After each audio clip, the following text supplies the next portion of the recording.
Bonjour à tous.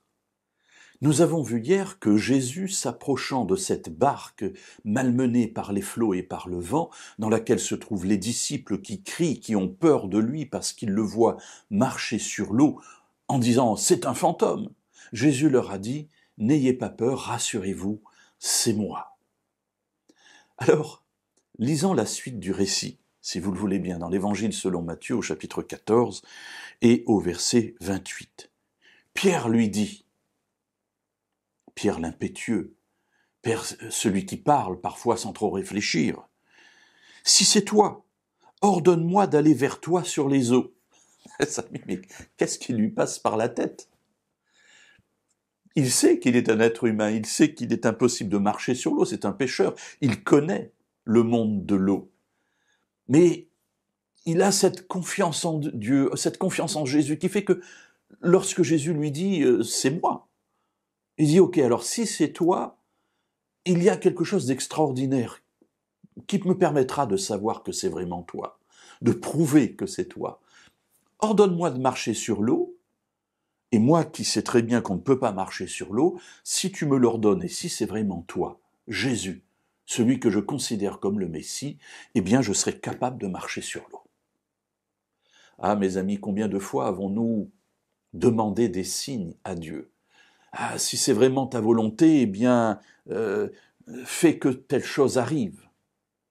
Mes amis, quand la chose est arrivée, est-ce que vous avez continué à penser que c'était bien la volonté de Dieu? Est-ce que vous vous êtes engagé définitivement dans cette voie? Ou est-ce que vous avez essayé de trouver une nouvelle excuse pour ne pas aller dans la voie où vous ne vouliez pas aller?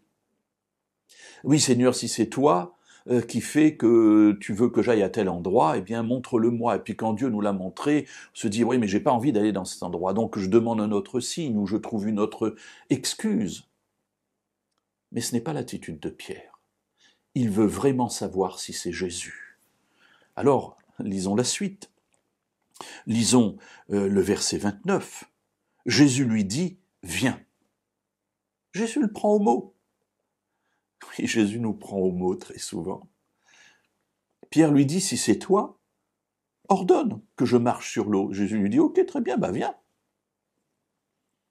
Que va faire Pierre? Pierre sortit de la barque et marcha sur les eaux pour aller vers Jésus. On dit souvent que le seul personnage à avoir marché sur l'eau, c'est Jésus. Mais non, mes amis, ce passage nous dit qu'il y a eu un homme, pas Jésus. Ah oui, Jésus, c'est un homme, mais en même temps, il est fils de Dieu. Pas tout à fait comme nous, quand même. Mais il y a un homme qui a marché sur les eaux. C'est Pierre. Jésus lui dit « viens », il prend Jésus au mot. Il prend Dieu au mot.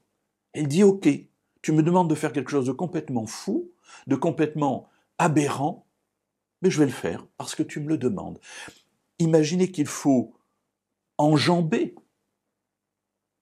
Ah oui, on est dans une barque. Hein. Il faut enjamber, mettre le pied sur l'eau. Est-ce qu'il tâte un peu? Je ne sais pas. Non, je pense qu'il y va, franco. Hop, passe par-dessus et il marche sur l'eau. Pierre va à la rencontre de Jésus, lui qui est un pêcheur en train de marcher sur l'eau dont il sait que l'eau n'est pas capable de le porter. Pourtant, il est là et il marche et il va vers Jésus. Mes amis, quand on croit à la puissance de Dieu, nous pouvons faire aussi des choses extraordinaires.